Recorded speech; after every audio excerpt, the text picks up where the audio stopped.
Assalamualaikum warahmatullahi wabarakatuh. Alhamdulillahi wa kafa Sayyidina Muhammad Rasulullah Mustafa sallallahu wasallam ala Sayyidina Muhammad wa ala alihi wa sahbihi wa man sara ala nahjihi ila yaumiddin. Rabbana iftah bainana wa baina qaumina bil haqqi wa anta khairul fatihin. Hasbiyallahu wa ni'mal wakil, ni'mal mawla wa ni'man nasir. Qala rabbi shrah li sadri wa yassir li amri wahlul 'uqdatam min lisani yafqahu qawli, amma ba'd. Alhamdulillah, syukur kita kepada Allah Subhanahu wa taala. Kita bersama-sama pada malam ini solat maghrib berjemaah sebentar tadi, dan juga seterusnya duduk dalam majlis ilmu ataupun disebut oleh baginda Nabi sallallahu alaihi wasallam, majlis ilmu ini di antaranya ialah raudhah ataupun taman-taman syurga Allah Subhanahu wa taala. Pada hari ini kita lihat ramai orang berbondong-bondong nak pergi mengerjakan umrah. Okay? Jadi pada hari ini kita pun sama-sama duduk di raudhah, dapat pahala raudhah. Jadi kalau orang yang pergi ke Mekah ataupun Madinah tu, jangan terbawa penyakit ataupun penyakit yang apabila berada di raudhah dia seronok kat sana, tapi berada di tanah suci atau di tanah air ni dia tak ada semangat nak mengerjakan ibadah, lebih-lebih lagi di tanah air kita ini. Jadi pada hari ini insya-Allah saya membawa kitab tasawuf, berbeza sikit dengan Ustaz Aswad, untuk sama-sama kita teladani apa yang dinasihatkan, apa yang diwasiatkan oleh Syekh Abdul Qadir Jalani. Untuk makluman tuan-tuan semua, Syekh Abdul Qadir Jalani merupakan di antaranya ialah Sultan Aulia yang diiktiraf oleh ulama-ulama Islam kita, Sultan para wali Allah Subhanahu wa taala. Jadi ditinggalkan beberapa kitab, di antaranya kitab ni ialah yang ditafsirkan, yang diterjemahkan dalam bahasa Melayu. Mudah-mudahan sedikit tidak sedikit sebanyak dapat memberikan kepada kita panduan jalan untuk kita meneruskan kehidupan di atas muka bumi insya-Allah. Sebelum itu mari sama-sama kita sedekahkan Al-Fatihah kepada muallif ataupun penulis ataupun pengarang ini. Al-Fatihah. A'udzubillahi minasyaitonir rajim. Bismillahirrahmanirrahim. Alhamdulillahirabbil alamin. Ar-Rahmanir Rahim. Maliki yaumiddin. إياك نعبد وإياك نستعين اهدنا الصراط المستقيم صراط الذين أنعمت عليهم غير المغضوب عليهم ولا الضالين آمين. قال المؤلف رحمه الله تعالى ونفعنا بعلومه في الدارين آمين اللهم آمين. Telah berkata Sidi Syekh Abdul Qadir Jalani, iaitu Syekh Muhyiddin Abdul Rahman Qadir Jailani radhiyallahu anhu, ini pada tajuk hidup ini mesti ada pahit, mesti ada getihnya. Wahai gulam, hidup ini mesti ada pahit, ada manisnya. Apa yang dimaksudkan oleh Syekh ini tuan-tuan? Hidup ini mestilah ada gembira, ada tangisan. Hidup ini mesti ada suka, mesti ada duka cita.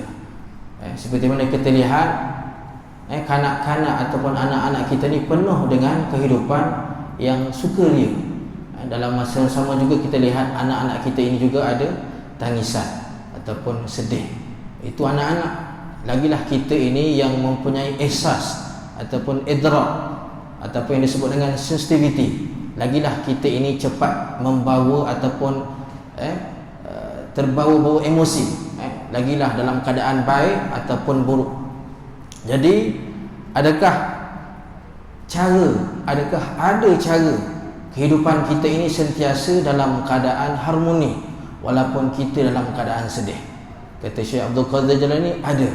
Nak jadikan semua perkara daripada pahit kepada manis, daripada sedih kepada gembira, ada. Bagaimana kita lihat Allah Subhanahu wa taala dalam pentadbiran dia, dalam dia punya pentadbiran Allah Subhanahu wa taala, kita lihat Allah mengatur alam semuanya baik. Allah ciptakan hujan semua baik. Semua benda yang Allah ciptakan itu semuanya baik. Tapi pada nisbah manusia kita akan lihat ada baik, ada buruk. Itu pada nisbah manusia. Sebab manusia itu lemah. Jadi 4 perkara ini yang menyebabkan manusia lemah. Yang pertama apa dia tuan-tuan? Yang pertama ialah mempunyai akal yang lemah. Apabila manusia itu ditimpa ujian, ditimpa musibah, akal dia tak boleh fikir. Aku ditimpa ujian kenapa ni? Dia menyalahkan Allah, dia menyalahkan takdir, dia menyalahkan orang sekeliling dia. Itu yang pertama, sifat yang kita tak boleh ada dalam diri kita. Yang kedua ialah dah ada akal, dah boleh fikir dah. Oh Allah bagi ujian ni sebab apa? Sebab Allah nak tingkatkan darjat aku. Tetapi disebabkan syahwat yang menguasai akal dia, dia terbawa emosi pun terjerumus dalam dosa ataupun laknat Allah Subhanahu wa taala. Sebab apa? Dia menyalahkan Allah, terbawa-bawa emosi. Yang ketiga ialah ada iman. Ada iman tetapi iman tak memenuhi jiwa dia. Ada iman tak memenuhi jiwa dia. Yang keempat ialah apa tuan-tuan? Sifat yang perlu kita sentiasa hindarkan ialah melihat kelebihan dunia lebih daripada melihat kelebihan dia di akhirat. Jadi orang-orang macam inilah bahaya. Sifat perkara, 4 perkara inilah yang perlu kita jauhi, yang perlu kita hindari. Sebab apa? 4 perkara inilah yang menyebabkan kita sebagai orang Islam sentiasa dalam keadaan sedih, sentiasa dalam keadaan duka cita. Jadi kalau yang menjadikan seseorang itu sedih, sebab apa? Dia melihat keuntungan dunia ini lebih. Dia melihat keuntungan ini lebih, dunia ini lebih. Sebab apa? Dia tidak melihat keuntungan di akhirat, bahkan lebih berganda-ganda lagi. Sebab apa? Sebab asbab dia bersabar kepada Allah Subhanahu wa taala. Contohlah tuan-tuan kita lihat, kalaulah saya bagi contohlah ke tuan-tuan, tuan-tuan kalau pergi bercuti, pergi berjalan, pergi melancong, pergi mana-manalah, boleh tak tuan-tuan gembira dalam keadaan poket apa tu kita punya dompet semua tak ada duit? Boleh tak kita gembira dalam keadaan kita melancong tapi dalam poket kita tak ada duit? Boleh tak kita gembira? Jawapan dia boleh. Sebab apa? Kita yakin kita punya simpanan bank kita ada berjuta-juta. Berbeza dengan orang yang ada cash banyak dekat tangan tetapi akhirnya beribu, berpuluh-puluh ribu bagaimanapun, tapi akhirnya dia belanja yang boleh menyebabkan dia rasa kecewa sebab habis apa yang dia belanjakan. Begitu juga dengan orang yang sentiasa lihat keuntungan dia dekat akhirat. Berbeza dengan orang yang melihat keuntungan dekat dunia. Itu kita kena selalu renung-renungkan dan pandang-pandang apa yang dinasihatkan oleh Syekh Abdul Qadir Jalil ini. Kata Syekh Abdul Qadir Jalil lagi, kalau engkau mahukan kejenihan yang menyeluruh, maka asingkan hati kamu dari sekalian makhluk dan hubungkan dengan Allah Subhanahu wa taala. Apa maksud Syekh tuan-tuan? Bukanlah maknanya kita nak bertapa kan, pergi gua apa semua kan. Kata Syekh Abdul Qadir Jalil ni, asingkan diri dengan makhluk. Sebab apa tuan-tuan? Makhluk ini ialah banyak menyedihkan ataupun menduka citakan kita. Manusia ini banyak menduka citakan kita, banyak menyedihkan kita. Jarang manusia ini ataupun makhluk ini menyedihkan kita. Adalah mungkin sedikit keluarga kita, sahabat-sahabat kita, adik-beradik kita. Tu pun ada juga adik-beradik kita yang tak suka dengan kita. Ada jiran-jiran kita tak suka dengan kita. Itu sebab kata Syekh Abdul Qadir Jalil, jika engkau mahu dengan kejenihan yang menyeluruh, nak jernih hati ni sungguh-sungguh ni, tak nak rasa apa-apa dah, kata Syekh Abdul Qadir Jalil, maka asingkan diri kamu dengan makhluk dan hubungkan dengan Allah Subhanahu wa taala. Manakala Allah Subhanahu wa taala, apabila kita hubungkan dengan Allah, kita tidak akan dikecewakan. Itu di antara janji Allah Subhanahu wa taala. Manusia bagaimanapun dia gembirakan hati kita, kadang-kadang manusia pun akan menyedihkan hati kita. Itu sebab kita kena sentiasa bergantung kepada Allah Subhanahu wa ta'ala. Itu sebab dalam ayat Quran ada sebut ala bidzikrillah tatma'innul qulub. Apabila kita mengingat Allah, hati kita akan tenang. Jadi Allah tidak akan jadikan kita duka cita apabila kita mengingatinya. Kalau kita bergaul banyak mana manusia, kalau kita bergaul banyak mana makhluk, banyaklah sedih kita, banyaklah duka cita kita. Nak tahu banyak mana kita sedih, nak tahu banyak mana kita duka cita, tengok bagaimana kita bergaul dengan manusia. Maksudnya, kata Syekh Abdul Qadir Jalani, apabila kita ditimpa musibah, apabila kita ditimpa masalah, ujian dan sebagainya, kita jangan berharap kepada manusia. Kita biasakan diri kita ni, kalau ditimpa ujian, ditimpa apa-apa masalah, kita ngadu pada Allah. Pada hari ini kita start, tuan-tuan. Sebab apa? Inilah nasihat yang boleh menjernihkan hati kita, sentiasa dalam harmoni dan bahagia dengan redha Allah Subhanahu wa ta'ala.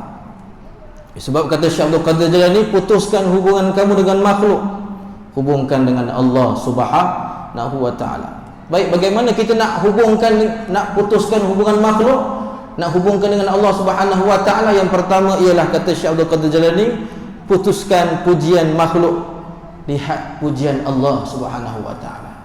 Apabila kita nak bersedekah, kita nak buat baik, apa-apa pun, walaupun orang herdik kita, orang cerca kita, orang hina kita, kalau kita mengharap pujian manusia, itulah kita yang sendiri membawa kerosakan, membinasakan diri kita. Yang kedua ialah cara dia putuskan pandangan makhluk, lihat pandangan Allah Subhanahu wa ta'ala. Yang ketiga ialah putuskan perintah makhluk, lihat perintah Allah Subhanahu wa ta'ala. Bila kita ada masalah, kita mengadu dengan manusia, lepas tu manusia pun cerita, kau buatlah macam ni, kita lebih utamakan perintah makhluk. Kau jangan dengar cakap dia, kau ni, jadi berpecahlah kita antara, sebab kita dengar cakap makhluk. Padahal Allah Subhanahu wa ta'ala suruh kita bersabar. Sebab apa? Janji Allah kepada orang sabar. Walaupun doa sekalipun, kita doa kepada Allah, doa apa? Ya Allah, berikan aku anak, ya Allah. Allah tak bagi kita anak, tuan-tuan, kat dunia ni. Sabar, tuan-tuan. Allah tak bagi kita apa? Tak bagi kita anak ramai. Allah tak bagi kita anak cerdik. Allah tak bagi kita anak yang sempurna. Ada yang Allah bagi anak yang okey dan sebagainya. Sabar, tuan-tuan, sabar. Itu belum diuji dengan diri sendiri yang cacat ataupun okey. Sabar, tuan-tuan, sabar. Sebab itulah di antara tanda-tanda Allah Subhanahu wa ta'ala, Allah akan berikan sebaik-baik ganjaran kepada hamba-Nya yang sabar nanti. Dan yang kelima, apa kata Syekh Abdul Qadir Jalani? Putuskan semua perkara yang berkaitan dengan makhluk kerana gembira dengan Allah Subhanahu wa ta'ala. Jadi kita lihat kisah Sayyidina Bilal bin Rabah radhiyallahu anhu, ketika mana satu dunia tidak menyukai beliau, diseksa, diheret, ditelanjangkan, diketawakan oleh kanak-kanak Quraisy. Ketika mana ditanya oleh Abu Jahal dan juga kuncu-kuncunya, apa ditanya? Siapakah Tuhan kamu? Adakah aku ataupun Allah? Apa jawab Sayyidina Bilal, tuan-tuan? Dia jawab Ahad. Dia sebut Ahad. Padahal masa tu, tuan-tuan bayangkan, Sayyidina Bilal masa tu nyawa dah di hujung ni lah, dibaling batu, diheret dekat padang pasir tu, ditelanjangkan, diketahui oleh kanak-kanak Quraisy. Kita bayangkan bagaimana emosi Sayyidina Bilal ketika itu. Allahu Akbar. Sedih, tuan-tuan. Tapi kita hari ini diuji tak berapa lama pun macam Sayyidina Bilal, kita dah putus asa. Ada yang meniaga 3 hari dah putus asa. Ada yang diuji hilang harta macam pun dah putus asa. Ini sampai meragut nyawa ni, tuan-tuan, Sayyidina Bilal. Ini semangat yang perlu kita ambil, yang perlu kita contohi, dapat kita teruskan kehidupan kita. Oleh itu janganlah kita berputus asa kepada Allah Subhanahu wa taala. Itu sebab orang yang tahu Allah dalam jiwa dia, dia tidak tahu akan makna putus asa.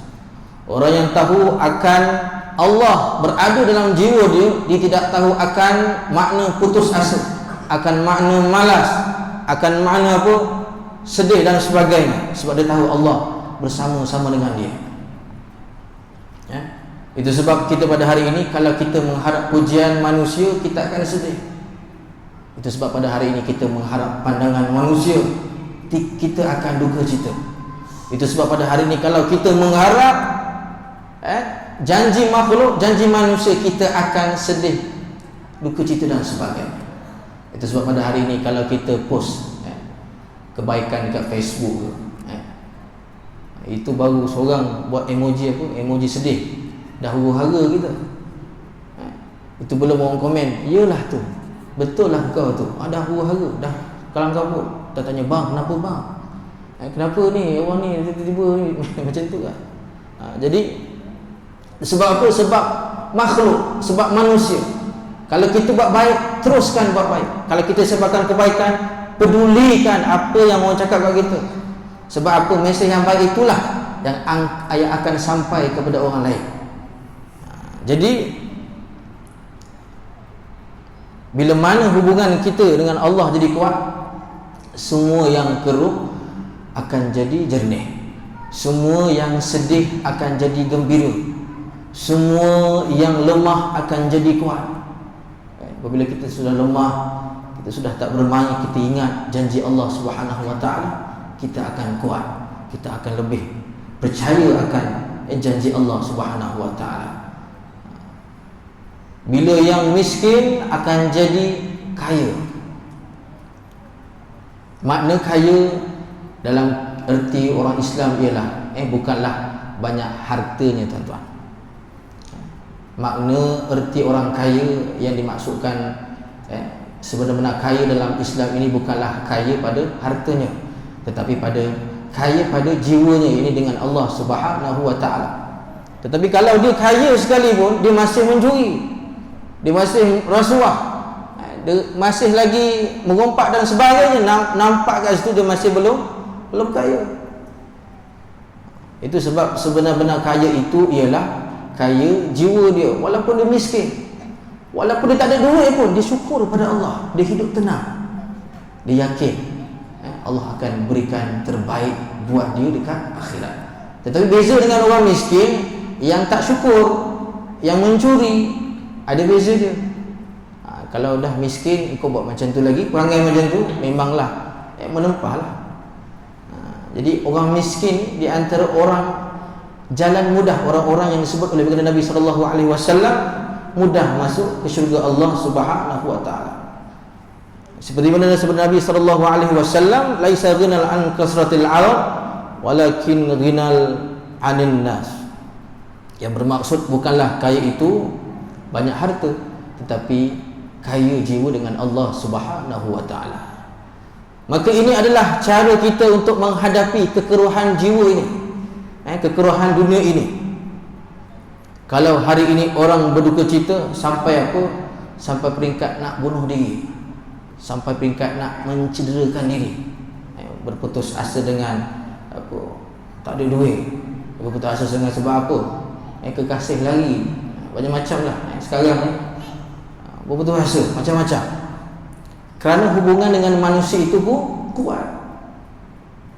Bayangkan seperti perumpamaan marahkan nyamuk bakar kelambu. Yang salahnya nyamuk, tapi yang kau pergi bakar kelambu tu apa? Kan? Padahal kalau kita tutup kelambu tu betul-betul, nyamuk takkan masuk. Jadi macam tu juga kita.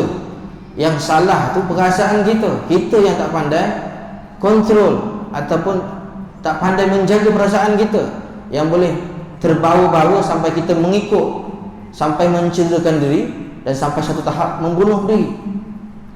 Orang Islam kalau dia hubungan dengan Allah kuat, dia tak akan bunuh diri dia, tapi dia bunuh apa? Dia bunuh nafsu dia, dia bunuh kejahatan dalam diri dia.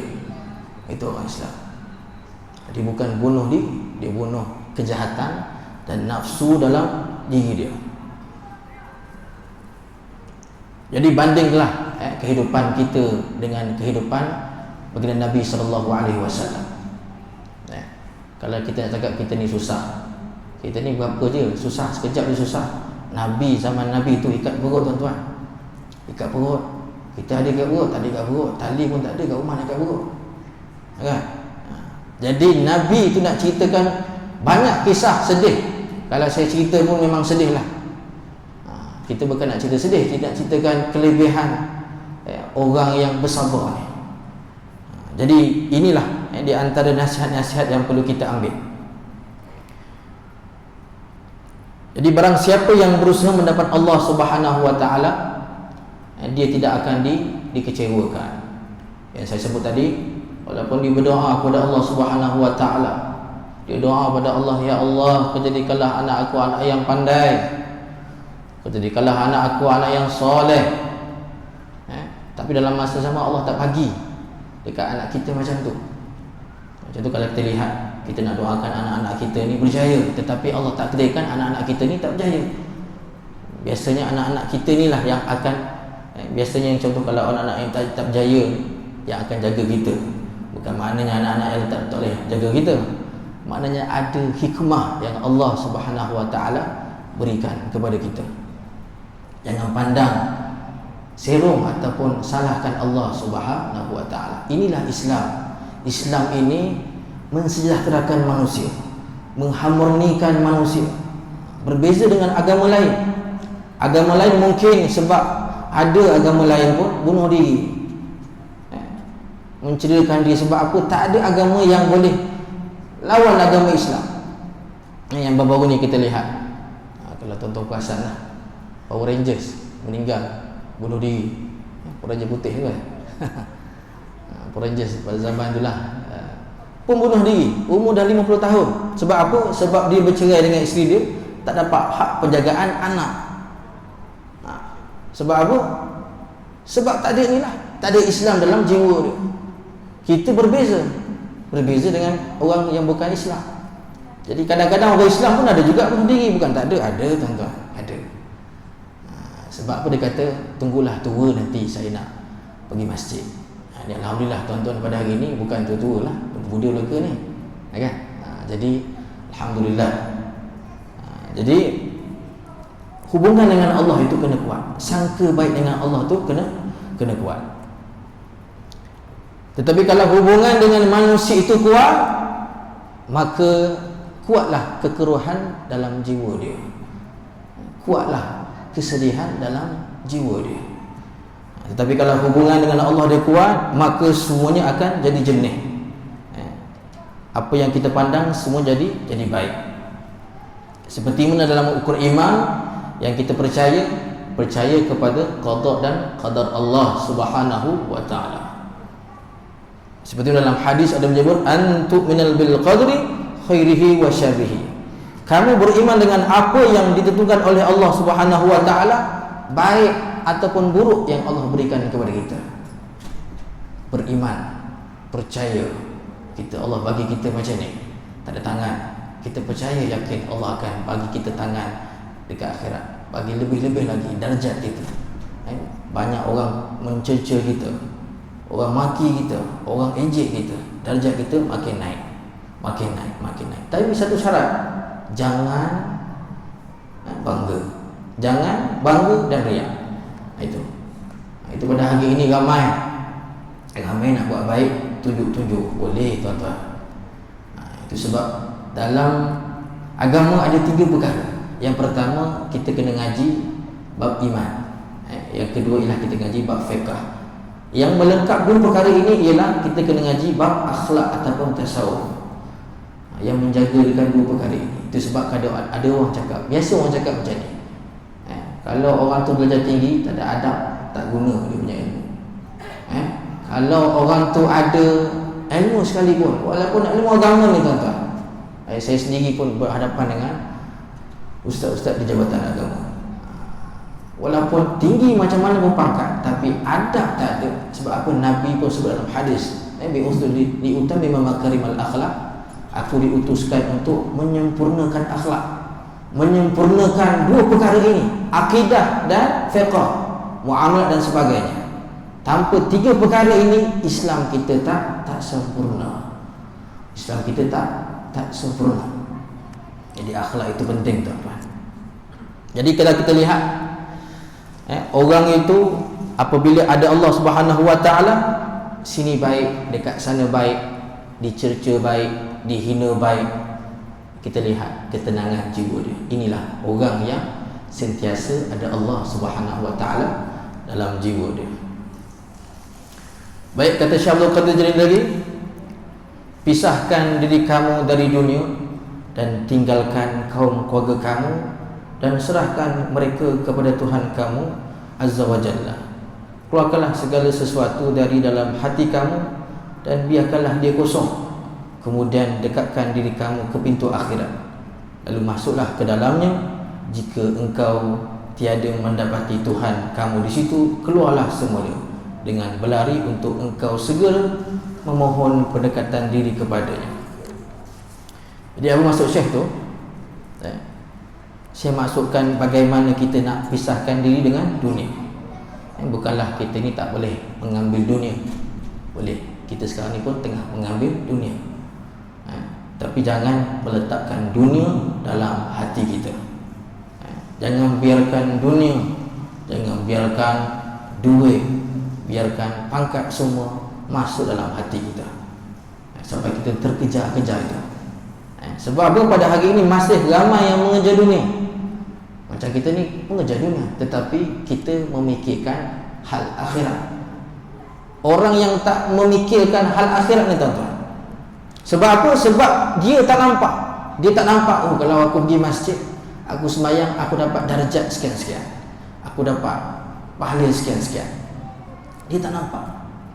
Cuba bayangkan, tuan-tuan. Tuan-tuan berada pada zaman Nabi SAW, ketika mana Nabi sedang menyampaikan wahyu kepada tuan-tuan. Tuan-tuan ni kayaknya macam orang-orang Quraisy lah. Adakah tuan-tuan akan jadi pengikut Nabi ataupun jadi penentang Nabi? Bayangkan Nabi masa tu cerita apa? Cerita aku pergi ke Burak, naik burung. Kita sekarang kalau orang cerita macam tu, kita pun tak boleh percaya, kan? Kita tak boleh percaya.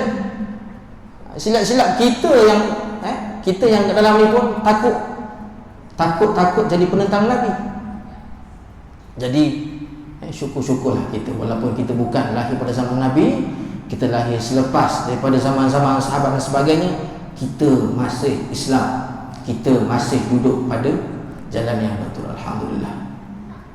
Kadang orang cakap seronoknya duduk dengan sahabat-sahabat Nabi. Tak boleh kita cakap macam tu. Kita tak tahu kita duduk kat kawasan mana. Itulah. Kalau kita kat masjid, alhamdulillah. Yang luar itu, yang dekat luar tu mungkin masih bekerja, masih mencari rezeki. Tak salah. Tak salah mencari rezeki, tapi jangan lupa akhirat, jangan lupa ibadah. Ajak kawan-kawan kita yang mungkin rasa saya seramai lagi ni tak datang ni kan. Jadi ajak. Jadi sebab apa dalam hadis Nabi SAW menyebut la yu'minu ahadukum hatta yuhibbu li akhi ma yuhibbu li nafsihi. Tidak beriman seseorang itu selagi mana dia tidak mengasihi saudaranya sendiri seperti mana dia mengasihi dirinya.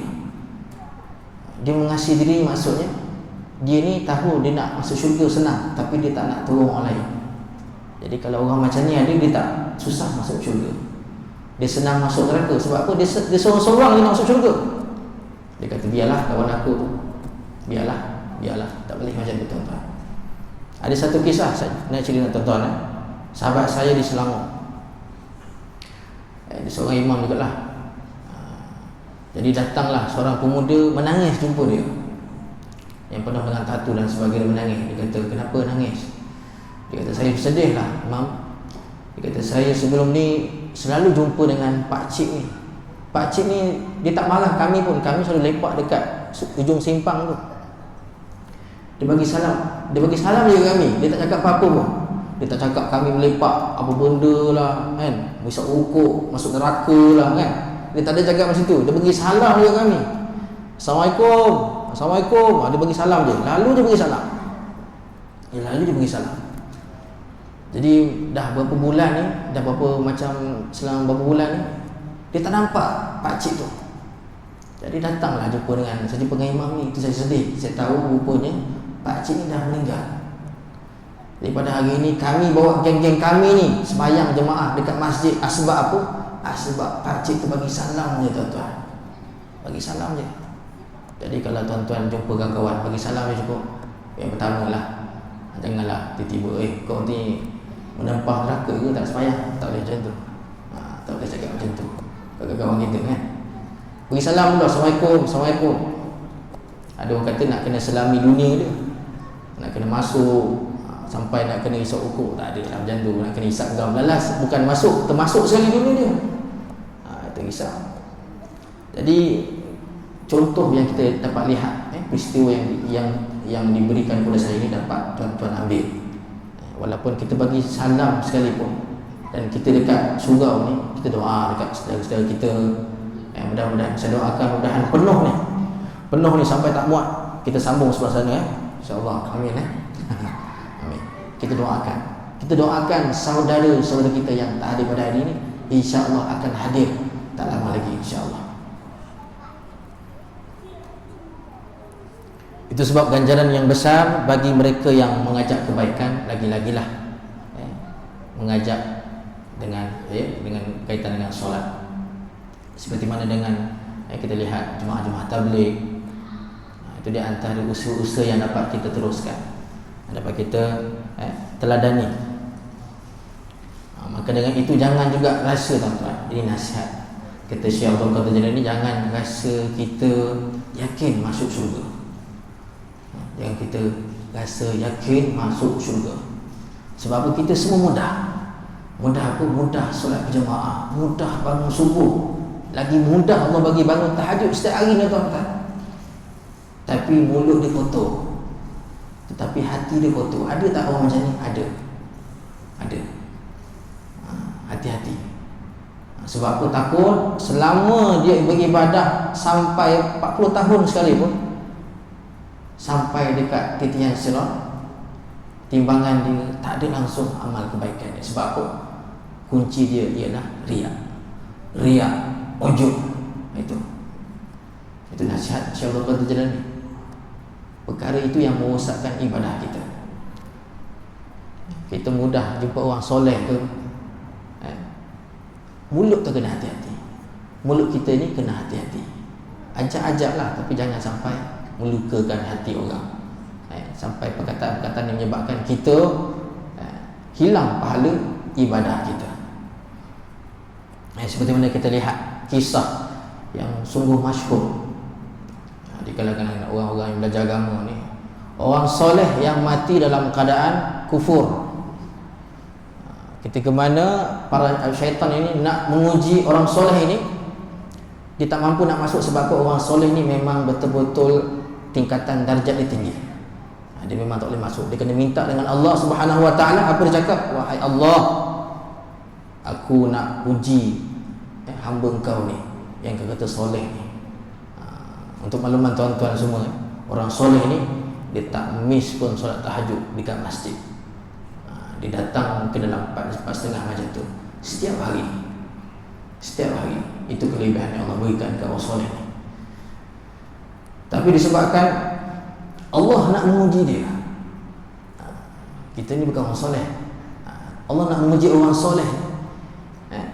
Ketika mana syaitan dapat izinan daripada Allah menyerupai orang soleh, datang bersama-sama solat tahajud, solat berjamaah dengan orang soleh ni. Sampai satu tahap orang soleh ini tertanya-tanya, siapakah orang ini? Datang daripada mana? Tak kenal. Jadi orang soleh ni bertanya lah. Sampai satu hari, kalau sampai semayang masjid ni, mesti syaitan yang sampai dulu. Orang soleh yang menyamar ni dia sampai dulu. Jadi pada hari tu dia ingin bertanya lah. Dia kata, wahai apa, sahabatku, wahai saudara, dia kata, engkau daripada mana? Dia kata, tak balik-balik ke? Aku tengok engkau ni solat tak balik-balik. Dahsyatnya kau punya ibadah ni, aku tak boleh ikut. Bolehkah kau bagi contoh ataupun bagi pedoman dekat aku bagaimana aku nak solat macam kau ni. Jadi apa kata syaitan tuan-tuan? Dia kata ada cara dia tapi mungkin kau tak akan buat. Dia kata ini melibatkan dosa. Dia kata memang aku tak nak buat dosa. Dia kata tak ada ke yang dengan ringan yang aku boleh buat? Maknanya dia kata cubalah. Kalau kau tak boleh buat benda yang besar-besar, kau cuba minum arak. Mula dia suruh apa? Dia suruh membunuh, dia kata tak boleh. Dia suruh berzina, tak boleh. Dia suruh apa lagi tak boleh. Tapi dia kata kau cubalah minum arak tu sikit lah. Jadi apa difikir-fikir oleh orang soleh ni pun tak fikir panjang, dia ikut. Sebab apa? Dia nak rasakan nikmat ibadah ni. Sebab apa? Sebab orang soleh ni pandangan makhluk. Jadi dia pun ikut. Pada malam tu sepatutnya dia pergi ke masjid tahajud, tapi malam tu dia pergi mana? Dia pergi kelab. Di kelab malam dia minum arak, stoga. Lepas tu dia kata minum lagi. Dah habis sampai dah berapa botol, mabuk. Syaitan suruh berzina dengan perempuan tu. Masya Allah, berzina tuan-tuan. Habis orang soleh tu dah berzina, balik dia rasalah nikmat dia. Berbeza, memang beza.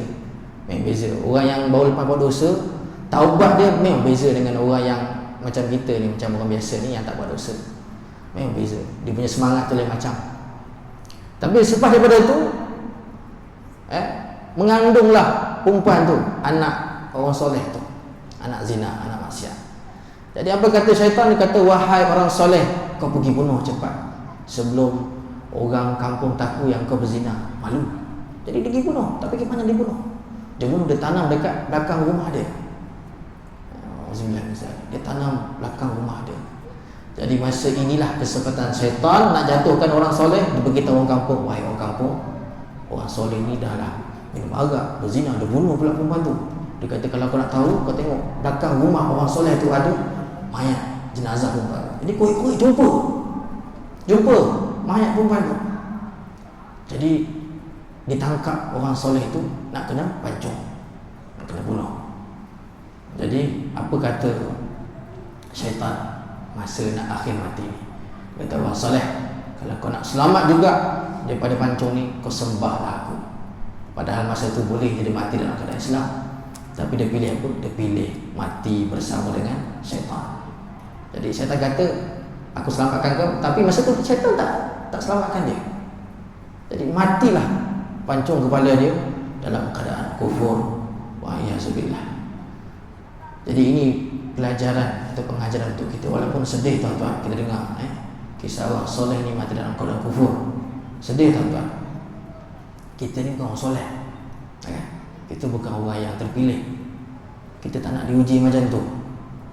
Kita selama kita ini hidup beribadah, buat baik dengan orang, tapi akhirnya mati dalam keadaan kufur. Wa iyyazubillah. Kadang-kadang sebabkan kata-kata kita, sebabkan mulut kita, sebabkan apa? Riak kita, habis pahala kita, habis amalan ibadah kita. Itulah yakin dengan janji Allah Subhanahu wa taala. Itu sebab kata Syekh Abdul Qadir lagi, biarkan diri kita bergantung kepada Allah Subhanahu wa taala. Jangan biarkan diri kita bergantung kepada makhluk ataupun manusia. Bergantunglah terus pada Allah Subhanahu wa taala. Ada masalah macam mana pun, biasakan pada hari ini. Tuan-tuan, kita ni berada di akhir zaman. Kita ni bukan berada di permulaan zaman. Walaupun pada zaman Nabi pun Nabi sebut Nabi pun sebut pada sahabat, para sahabat tu, kita ni sudah berada di akhir zaman. Dia tunjuk dia punya contoh dah hujung-hujung. Kita dengan Nabi pun dah jauh tuan-tuan. Jadi kita sekarang ni dengarlah apa yang dinasihatkan, apa yang diwasiatkan oleh Syekh Abdul Qadir Jalani ini. Mudah-mudahan sedikit sebanyak dapat memberikan kita, isteri kita, anak-anak kita, keluarga kita sentiasa dalam redha Allah Subhanahu wa taala, insya-Allah. Itu saja daripada saya. Mudah-mudahan sedikit sebanyak ini dapat memberikan petunjuk ataupun hidayah ataupun kegembiraan kepada hati kita yang sedang dalam keadaan susah, yang sedang dalam keadaan gembira sekalipun, ingat Allah bersama dengan kita. Allah bersama dengan orang-orang yang sabar.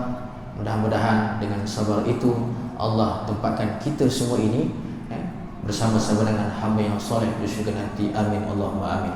Bismillahirrahmanirrahim. Alhamdulillahirabbil alamin. Hamdan katsiran thayyiban mubarakan fi hamdan yuwafi ni'amahu wa yukafi'u mazidah. Ya Rabbana lakal hamdu kama yanbaghi li jalali wajhikal karim wa 'azimi sultanik. Allahumma tahhir qulubana minan nifaq wa a'malana minal riya' wal 'ujub wa alsinatana minal kadhib wa a'yunana minal khiyanah fa innaka ta'lamu kha'inatal a'yun wa ma tukhfi sudur. Rabbana atina fid dunya hasanah wa fil akhirati hasanah wa qina azaban nar. Sallallahu ala sayyidina Muhammad wa ala alihi washabihi wa baraka wasallam. Walhamdulillahirabbil alamin. Subhanakallahumma wa bihamdika asyhadu an la ilaha illa anta astaghfiruka wa atubu ilaik. Bismillahirrahmanirrahim. Wal 'ashr innal insana lafi khusr illa alladhina amanu wa 'amilus shalihat wa tawasaw bil haqqi wa tawasaw bis sabr. Assalamualaikum warahmatullahi wabarakatuh.